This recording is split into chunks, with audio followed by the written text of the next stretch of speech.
Good Friday, everyone. Welcome to the Volquest.com podcast with Rob Lewis, Jesse Simonton, and Austin Price. I'm Brent Hubbs. Glad to have you along with us on this Friday. Plenty to get to in the podcast. Tennessee football coaches are back out on the road today, and high schools can be in homes. Official visits this weekend, unofficial visits this weekend. We'll talk about that.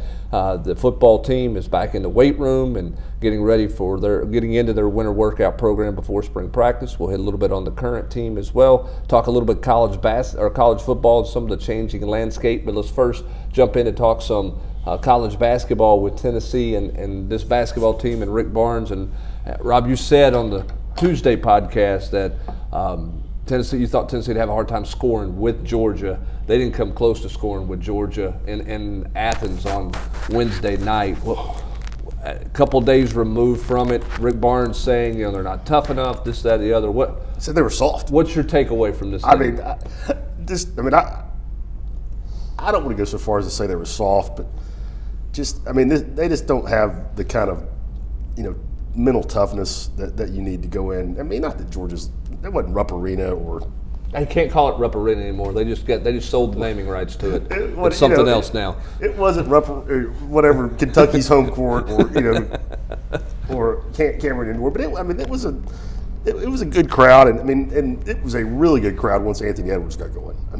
Once he heated up, those people were into it, and Tennessee just doesn't have the kind of dudes that can huddle up and get everybody together. Whereas last year's team, talent aside, they had guys like Admiral, Grant, Lamonte. They could weather those kinds of. They could take it. Whereas last night, you could just look at their body language and they just fell apart. That game was over with probably 8 minutes to go in the first half. You just knew Tennessee wasn't coming back. I was already writing. I was writing like my post game story at halftime. There was no chance. Rick tried to say they had chances to come back in the second half. They were never coming back. And that's more than the defense, more than the lack of scoring. I thought last night, and Coach Barnes said it, they just didn't have any fighting spirit. And that's, when things start going bad for them, they just can't get through it. And is that just a lack of leadership? Yeah. Is that just youth? I think it's so many freshmen. I think it's the fact that Jordan Ballinger, only senior, and while he's a do things the right way, kind of guy that can lead by example. He's not, a dirt dog like Lamonte or Admiral or somebody that's just, going to stand there and be ready to take on, not just the opposing team, but take, everything the crowd's throwing at him. But these guys, they just fell apart last night. And Rick wasn't shy about, throwing people under the bus after the fact. John Fulkerson got both barrels. He even went all in on his freshman guards. And to me, I think anybody listening to this knows I have a lot of respect for Coach Barnes, but he came out last night in his post-game comment, and I thought the things that really took me back. He's like, we have to get more leadership from our guards. But Coach, you got, he wasn't talking about Bowden. He was talking about Josiah and Vescovi. Vescovi's not been here for 3 weeks. You're going to go there with him, and Josiah James is a guy that's still learning on the job. I take some issue with that. I don't know that you could go there. I think that's I'm not saying he's going to lose these kids. Kids may not even know he made the comment. But I'm sure he told them the same thing and much harsher in the locker room. But if you're dependent, if you're sitting there saying, I've got to get more leadership from my freshman guards, you're in trouble.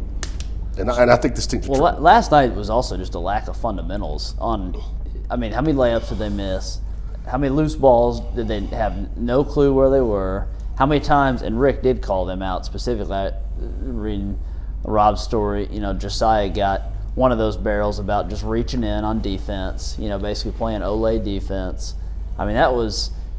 Tennessee's not a good enough team to just check off all three of those boxes and then somehow think that they could just shoot their way to a win, especially on the road against a, average to a decent SEC team. Yeah, I think the other thing to me is the transition defense. You got a team last night in Georgia that pushed the tempo, even when Tennessee made a basket. Push tempo.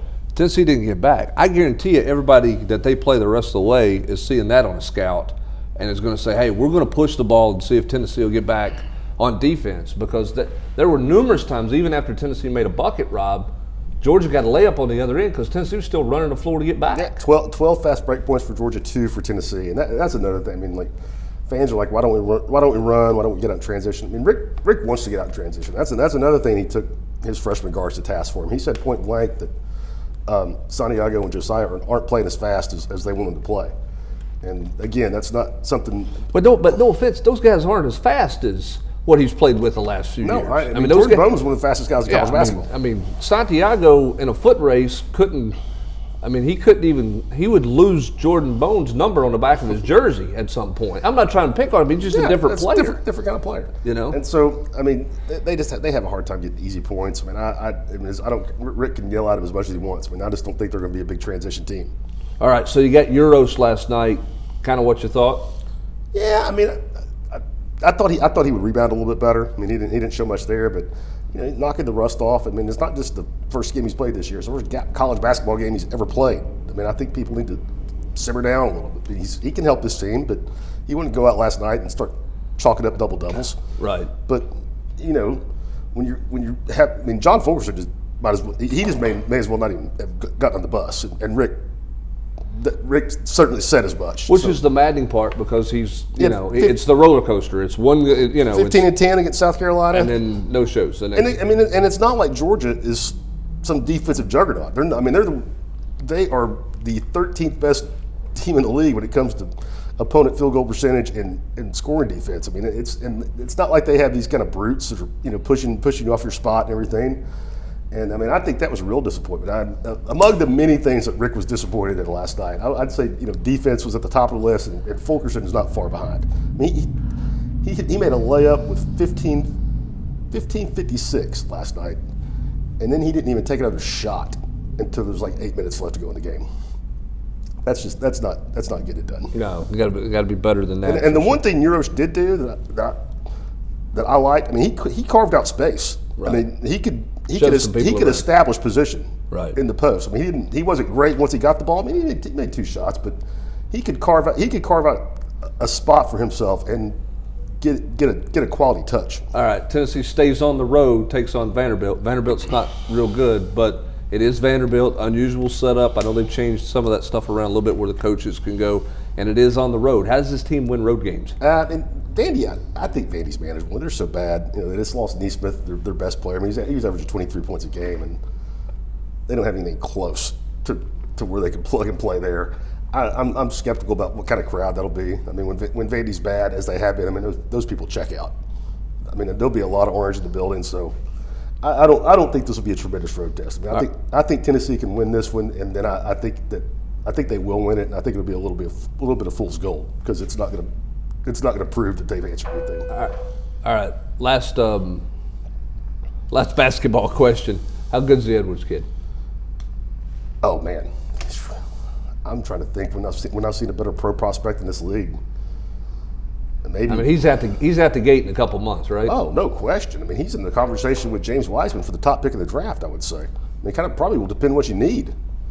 I mean, he's as polished of a 2-guard as I've seen in college basketball in a while. As far as SEC pro prospects, probably Ben Simmons, probably the last guy that you just looked at and were like, he is 100% got a chance to be an NBA All-Star.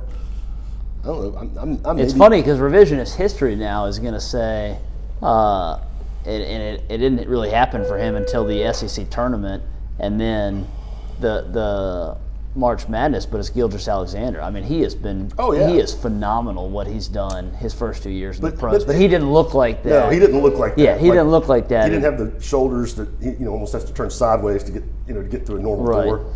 And I mean, he's so cagey. I mean, he plays like a 35-year-old NBA veteran. Yeah. With the way he changes speeds and everything. And I've got news. I mean, I've seen Jaden Springer go head to head with Anthony Edwards in the summertime, Fall fans, and held his own, more than held his own. Springer did? Yes, as a year younger. Yeah, well, that's, again, hope's on the way for Tennessee. It's just going to be, a call waiting? I'm not sure what that call waiting? I'm not sure what that alarm is. Hopefully it'll quit here in just a minute, but maybe not. Sounds like school's out somewhere. Somebody's getting ready to get called to the office. It is, but help is on the way. But it's going to be some tough sledding for Tennessee.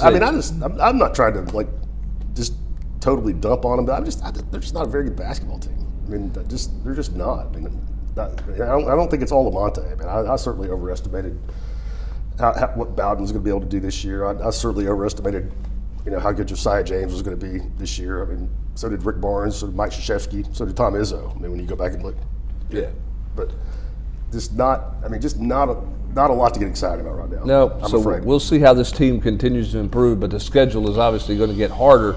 Up first, though, is a winnable game on the road against Vanderbilt. We'll have full coverage of that coming up on Saturday. All right, let's jump into the football recruiting world. Coaches can be on the road today, in homes today, and all of that. Austin, not in homes. Not in home. Well, you can be in home for a 20. For a 20, yeah. Yeah, but you can't be in home for a 21. But you can for a 20. You can be in the house. Now, a lot of those 20s are on official visits, so I don't know that Tennessee's going to be in the house on a Friday night. But it's opened up. You can go back out on the road. So where's Tennessee's focusing a lot of 21s? Looks like North Carolina is much more important to Tennessee this year than it was a year ago. They're doing some work up the East Coast a little bit, a lot of Georgia, and I think this staff's always going to be in Alabama. Is that where you think they focus on the next couple of weeks? Yeah, I think they'll spend a lot of time in the Carolinas. I think they'll spend, you see, just this weekend you've got, several kids from South Carolina coming in. Rock Hill. Rock Hill and Myrtle Beach. There's kids from all over North Carolina coming in. You've got kids coming in from the state of Georgia, Alabama, Virginia, and so Tennessee will use the next 3 weeks as a good audition for Junior Day. Because as you had in the war room, Jesse, February's a dead month. So once it becomes dead on Sunday night, which is new. There'll be no Junior Days until March. Right. Dead in the sense that nobody can come to your campus. I mean, you've never been able to go on the road, but dead in the sense they can't come to your campus. And the March Junior Days will be different because what those are typically just visits when you're coming to watch spring practice and stuff. It's a totally different deal. The focus with Jeremy Pruitt and his staff isn't on recruiting quite as much. So these next 3 weeks are going to be vital for Tennessee, I think, to get as many key targets on campus as possible. So does a guy like Dylan Brooks, big time outside linebacker, pass rusher, does he make it in this weekend? Christian Ballou, the quarterback, supposed to be in this weekend. They clearly think they need or wide receiver is going to be a key position in this 21 class when you see all the receivers that they hope to bring in both this weekend and next weekend. Yeah, I mean it's the same positions that they're trying to recruit right now. It's wide receiver, it's outside backer that can, be an edge pass rusher. Obviously quarterback is very important in 21 in Tennessee. I think they got to have a running back too. Go ahead. Yeah, they need a big time back. Right. They've got running backs on the roster. Right, they don't have that dude. They need to have a guy. They need to have a game changer type guy. Sorry. Think about it. We were around several running backs at camps and stuff last summer. Did anybody carry themselves like Tank Bigsby? I mean, he's just one of those dudes. You know what I mean? Yeah. When you saw him, you were just like, okay. I mean, it honestly brought me back to guys that were recruited around here to play running back 10, 12 years ago, 15 years ago. Well, I mean, Tennessee has gotten some of those kids on campus that we don't even know whether this guy's going to end up in the 2020 class because he's had one of the wildest. But Zach Evans, a year ago at this time, was on Tennessee's campus. Yeah, that's right. He visited Georgia and then came up to Tennessee. And so it's how do you parlay whatever these early January or February visits into a real relationship with said blue chipper that I think Tennessee needs to really figure out at that running back position because the Georgias and the Alabamas and the Clemsons, they keep landing these same studs, and Tennessee's they've not. got to find a way to land. It don't have to be Trevion Henderson, but they've got to find a way to land somebody like him. Henderson makes the most sense. I mean, you've got a tie there with Darrell Taylor's high school. It's not too far. Now, you're going to have to battle some Big Ten schools for him. Penn State's obviously a factor. Ohio State's a factor. He just released his top 30. Yeah. Hey, whatever works. But the flip side of that is that he's pretty open. So he's got some time. But they need to get a running backs coach hired and and he told me down in Orlando, told all of us, he likes Tennessee, but I don't think he likes that he talks to Brian Niedermeyer. Now, maybe the one recruit in the earth that doesn't like. He likes Niedermeyer, but he wants to be recruited by his position coach. Yeah, he wants to know who his position coach is going to be. Yeah, but even then, when David Johnson was still the coach. I mean, he wants a relationship with, instead of having an area recruiter, right? He wants a specific the coach that's going to be coaching him to have a really good relationship. All right, we'll get to the running backs coach situation in just a second, because I think there's a couple of different dynamics with that. I want to go back to the NCAA shutting down February the way that they have. How big of a detriment is that to new coaching staff? Doesn't affect Tennessee. But how far is that going to put some of these new staffs behind in the 21 class, 22 class, if you can't have them on your campus for a month? I know you can in March, but that's 4 weeks. Because right now, a lot of look, you look at Norvell at Florida State. They're trying to finish out 20. They're going to focus on the 2020 class to finish out, right? Yes. So how far behind is that? Or is that not a big deal? You think it's overblown? No, I think it is a big deal. I mean, when you look at it, when you change coaches, you're really punting on that class unless you can the new staff can take some of the people they had committed to the previous school they were at and parlay them into to that class.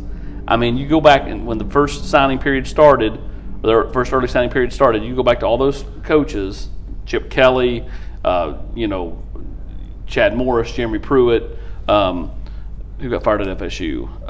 Taggart. I mean, right down the line, all those people struggled with that class because it's just hard. And I think even since then, it's just hard to build a class in 10, 12 days. Right. And so then when everybody signs, sorry to interrupt you, when everybody signs early and you're left with, with either some academic casualty people that didn't sign early, or, maybe a couple of 5-stars that you're going to be hard to recruit because you're a new staff, and then just what's left over, you're reaching in January. Then all of a sudden you go on a full dead blown month in February. It's like, whoa, because of what you're doing is you have to spend so much time. Like, look at Florida State right now; they're spending a bunch of time filling what spots they have left over in the month of January on 2020. So that they can't focus solely on 2021. Much like Tennessee couldn't 2 years ago. Right. And now Tennessee all of a sudden is in a position where they're a little more established in their recruiting environment. I'm getting ready for the afternoon announcements. Nothing I can do about it. I know. So, it's a different change. I mean, Tennessee can say, okay, we're gonna go see Beckwith and Caldwell, and we're gonna swing at Jay Hardy and Weidman. But then everybody else just goes and sees 21s and 22s. That's a big advantage. And then all of a sudden, February's gone. My only little comment added comment was going to be, I think that's why you're going to continue to see programs who feel like they have some sort of stability and footing. If they have someone in-house, that's who's going to end up getting the job over someone. Promote within. Yeah. Memphis is one of the best, non-Power 5 jobs, and they just promoted from within. Yeah, they didn't even flirt with anybody. No, I mean they hired the guy that was already on their staff, and so all the coaches from the playoff, Ryan Day, they promote him. Obviously Dabo was way down the line, but even Lincoln Riley. So I think you're going to see more and more of that happen when teams lose coaches. If they have someone that's in-house with the way the new recruiting calendar is, it makes as much sense to just promote from within than it does to go on some big. Now, for a Florida State, you fired the guy because you didn't like him. But for a lot of these programs that are going to lose coaches because they're looking for stepping stone jobs, I think the best thing so that they don't get laughed in recruiting is just if you have a candidate that's at least on a level with somebody else you're interviewing, might as well promote. Yeah, that's a good point. I hadn't thought about it that way, but that makes a lot of sense. And it does make a lot of sense, unless you are Alabama or one of those type teams, because their cachet as a name will carry them enough to, kids are going to take pause and wait to see who they hire. Whereas, like, if you're a middle-of-the-road team, like if you're South Carolina and you decide Will Muschamp's not the guy, is there somebody on staff that you would hire or that you would promote? Or it could be Bobo. They could decide that. Absolutely. Yeah. I mean, that's a possibility. Yeah. I think 2 years ago, this was USC's thinking. we're going to get rid of Clay Helton, but we just got Cliff Kingsbury. Now, Kingsbury was only there for 5 seconds because they didn't expect him to get an NFL job. But he was going to end up being the head coach. Yeah, he was going to end up being the head coach there, and I just think that you're going to see that continue. Well, you saw it at Washington. You saw it at Washington, with a coach. Now, Peter, he didn't get fired. I mean, he stepped away, but that was just a simple promote from within and move on. I do think with the Memphises, the Houstons and those just below, the Power 5 deal, I think it makes a ton of sense to promote within, because those are the schools that are got to be careful about getting lapped in a hurry. Because one bad class at that sets you level, back for years. They could fall back big time there, because they're recruiting development classes. They're not recruiting impact 5-star guys who are going to come in and can fix you the next year. They're guys. A lot of those guys are development players that you cycle up every 2 or 3 years to get. And Manny Diaz is a bad example of this because they laid an egg, but I mean they did the same thing too. They promoted him too. Yeah. All right. Let's go back to the recruiting board for a second. You mentioned Caldwell, Beckwith, Jay Hardy. Jay Hardy says he's done, but we think Tennessee's just going to keep swinging there until the paper's ink's dry. You knock on the door. The one thing I know about Jay Hardy is, no matter what he says, until the ink's dry, I'm not going to lean one way or the other. Because, that's why I've been really hesitant. That's why I've said, for weeks now, and you'll know by January 25th. If he doesn't make it back up here, and I mean that. Think about it. Today we're sitting here, and it's the 17th of January. 8 days from now. So basically by next weekend, if he doesn't make it up here to a basketball game, Tennessee has no shot. And they probably don't. They're going to keep swinging. He's likely going to end up at Auburn. But, you just never know. You never know what phone call may shift things. There still could be staff movement everywhere that could change things. You just never say never in recruiting. So it's easy to say, oh, yeah, I'm shutting it down. But, again, you didn't sign early. You invited this notion that Tennessee was going to have a shot. Said as much just a week ago. Yeah. But on the same time, and we see how these things work. He legitimately could say, "I am done," and not let Tennessee in the house. Absolutely. And and honestly, if he didn't do that in December, he could have then and didn't. But he might come around. But whatever decision and conversations he's had with Rodney in the last week, could have said, "All right, I am done. Yeah. This is where I want to go." The way I look at it, if no matter your feelings on the kid, the smart decision if you're him is if you don't think you're going to end up at Tennessee, don't drag them down that path and lead them on and then spurn the home folk again. You've already spurned them once. Just go ahead and make your intentions known, which is what he's done. Right. And be done. Because some Tennessee fans are going to be like, we've seen the posts on our board, and I get that thought process. But to me, it makes it worse if you keep letting them in the house. If you keep dragging them along. All right, keep letting them in. We'll see if he lets them in. That's going to be the big thing. Does he let them in the house, and then does he come back up? Well, he has a basketball game tonight. Tennessee's going to try to go down there and watch him play. They're going to keep swinging. Right, but that's different than putting 4 or 5 coaches in your living room, fixing them dinner and sitting there and talk. Anybody can go sit and watch the basketball game. Much like the Cade Mays thing from a few years ago. Cade and them at least listened to Jeremy and listened to Tyson Helton telling him he was going to look into his soul and all that stuff. But they never, they didn't let him in the house. They met him at Catholic. You can argue whether that was the right move or whatever. Doesn't really matter.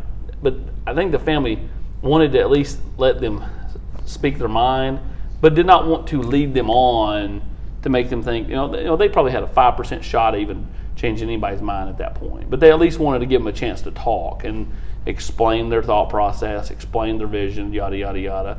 And it just wasn't the right fit at the time. So we'll see if Jeremy Pruitt gets in the house. He's still got an in-home. He hasn't been there. Do they let him in? That'll be a big question mark moving forward. All right. D. Beckwith's going to visit this weekend to Tennessee officially. Sunday, Monday. He's going to visit Sunday, Monday. He was going to visit Kentucky this weekend, Sunday, Monday. The following week, Florida, Sunday, Monday. See, everybody thinks that, I saw a post yesterday on the board when I put out the news that he's going to be there for that matchup with number 2 Baylor next week. But unless I've looked at the calendar wrong, that's a Saturday game. He won't be there. He has a basketball game every Friday and Saturday between now and when the second signing period is. So his senior night got bumped up to that Saturday night.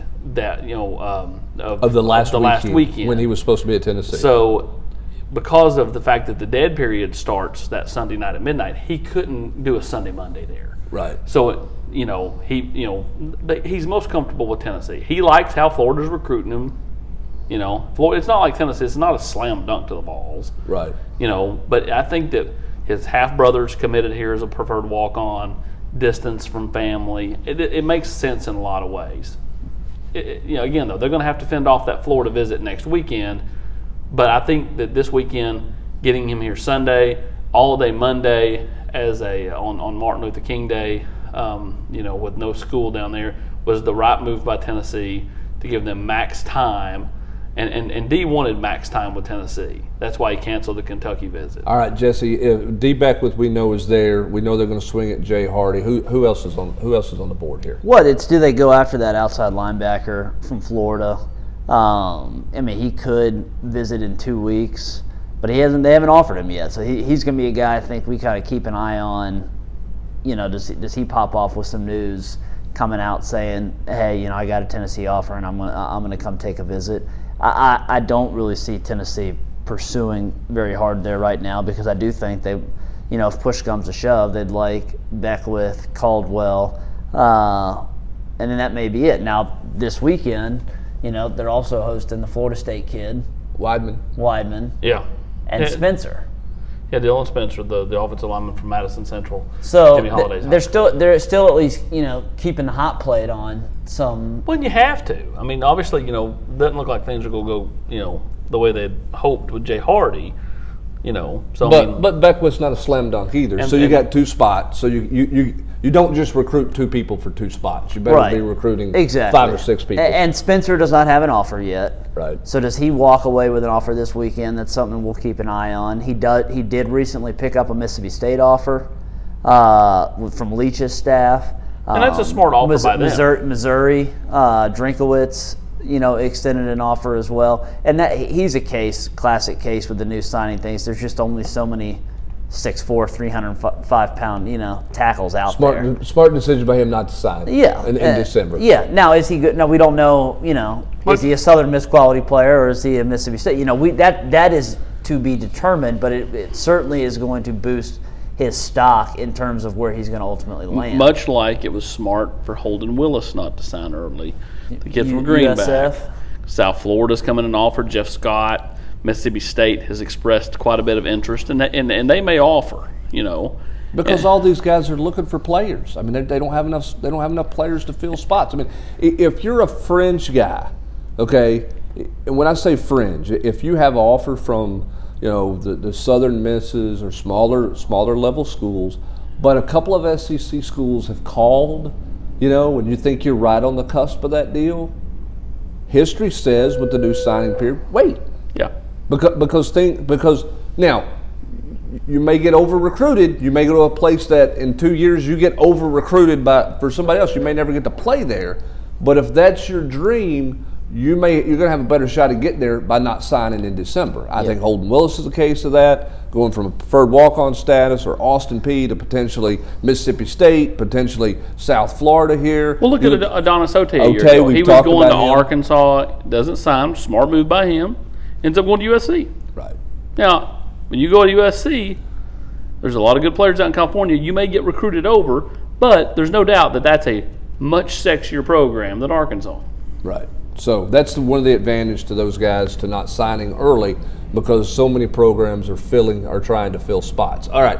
So that's what's kind of going on this weekend. You got a junior day on Saturday. You got I guess 3 official visitors now over the course of the weekend that Tennessee will have in. Let's go to the coaching staff a little bit. What's Tennessee going to do in Memphis? Who are they going to send to Memphis to look at 21s? Ooh, that's a great question. Is this Derek Ansley? DA makes the most sense to me. Just to go by the schools to see guys. Yes. For the 21. Because you can't ignore Memphis for 2 weeks while you don't have anybody in that territory. You got to get out there. That's right. Obviously Dallin Hayden's out there, and they're recruiting Dallin as a DB. There's other guys out there that are in that same kind of. Well, besides him, though, there are other guys out there that are in that athlete type range that could be the DBs that, it would be smart to go by and see. But yeah, Dedrick Pennington's right at the top of the list for 2021 out of the city of Memphis. So. And Derek's been DA's been in Memphis. He's recruited Memphis he's before. recruited Memphis before. It just makes sense. Now, normally your coordinator Doesn't have a territory. doesn't, or it has a very convenient territory. Right. Memphis is one you're gonna have to work really hard. So I mean, like, you know, maybe he's there right now during this little run, and then it shifts out. Maybe that because Memphis doesn't have as many guys in 2021 as they did in 2020. Maybe you give T a little bit of help in Nashville and you shift T over there a little bit. I don't know. I just know that, you know, it makes sense in a lot of ways to, you know, have one of your better recruiters go into that area. And right now, T, DA, I don't think Niedermeyer will go into Memphis. I think, you know, he's got his areas are, you know, kind of everywhere. All right, so, you know, you cover Memphis essentially for the next couple of weeks. You know, Until you get somebody hired. While you're hired. So where are things with this staff? I mean, Jesse, I think you've said over and under at 3 for 6 months now. I think 5 months, something like that. You still at over under 3? Yes. Okay, Austin, are you at over under 3? Well, I think the better to be over and under 2.5, right? So Okay, you're saying well, it's going to be 3 or 5, 2. Yes. Okay, so you're I saying think it's going to be 3. You think it's going to be 3? 2.5. Excuse me. Sorry, my Vegas betting lines aren't great. I'm not going to place money. I think there's at least one more move, potentially 2. So that would be 2/3. But you think more's coming? Yeah, I do. I mean, I just with that, I think that would be. You think that ultimately Winky stays, I think Winky stays, and there's going to be at least one defensive staff change. If Winky wants to stay, he'll be back. You know, he may go out and get another job, but in my opinion, Winky, you know, He's got 8 days, so. Well, in my opinion, I believe Winky to already have a contract offer. That's what I'm saying. So it's just a matter of Whether or not he wants to walk in and Yes, sign okay. it, or Yeah. maybe he's already signed. I guess my question. Let me ask the question this way: then, look, there's always guys who could potentially take a job somewhere else, and I think that's what you're saying. Is Jeremy? You think Jeremy Pruitt's done making a change? Not that he's made any change. I mean, David Johnson left it. I still watch Tracy Rocker. I mean, like, you know, I think that decisions went back and forth and back and forth. I think it's been like a 540 or 720 on the number of times that one. Is that an X Game reference? Switched around. No, I was just using my math skills. Wow. Pretty impressive. That's easy. It's golf. 180 is like 18 holes, 36, 360. I mean, you know, it's obviously fluid. I mean, you know, potential. I mean, you got some NFL staffs that aren't put together. I mean, the guy with the Giants has got more Alabama ties. He's got Patriot ties and Alabama ties. That's kind of who he is. You know, because he spent a few years at Alabama. And you never know. he was at Mississippi State, so that's what, you know, he hired Freddie Kitchens. That's where he knows Kitchens from. They were at Mississippi State together. But you're right. When you talk about Alabama ties, you talk about defense. That leans itself to, you know, and his staff's not together. And look, Chris Rumpf. But if you're an NFL coach, how many college guys are you going to hire versus getting some cagey NFL veterans to help you in your first go around as a head coach? I think that's always the thing. And you know, I don't know that he's got full control up there. I'm sure his GM and everybody else has got. Well, he definitely doesn't. I mean, Gettleman wields a big stick up in New York. So we'll see. I mean, I don't think that thing's done. I don't know that there's definite change coming for anybody, but potentially that could be the case. As for the running backs job, Montario Hardesty, Jay Graham, Joe Acevat. I don't think it falls past any of those three, unless just some huge name comes out of the woodwork. Somebody calls and says, "Hey, I'm interested." But I mean, as we've seen, you know, Frank Wilson's taking the head job at McNeese State. You know, that was yesterday. Right. So I mean, like all the, gotta go get Frank Wilson. I mean, Frank Wilson was never coming back here. He was going back to Louisiana. Yeah, whether it was at LSU or to be a head coach somewhere, he was going to be one of those two places. So you know, to me, it a lot depends on how much Jeremy wants to spend. If he wants to spend, then he hires Jay. If he wants to go cheaper, I think Montario carries more weight than Joe Acevet at this point in time. Montario Hardesty was $70,000 a year at Charlotte. Yeah. About what Joe Acevet makes here, I guess. Yeah, Maybe a little less than what Joe Acevet Yeah, I think makes Joe here makes more than he does. as a quality control guy. I think, you know, you could get Montario. You hired Brian Niedermeyer as a 0 year at 205. Yeah. You hired Terry Fair, who was 4 or 5 years at Colorado State, as 250. I think you probably hire Montario somewhere around 225. Yeah, if that's the direction. Which I mean, you know, he's got ties in North Carolina. He's got ties in Virginia. He's had a year experience out on the road. I think he's young. He's hungry. There's something to be said for that. That's not to say that Jay's not, because I think Jay's still very much a hungry recruiter. But I just think that, a lot of it depends on what Jeremy wants to do financially.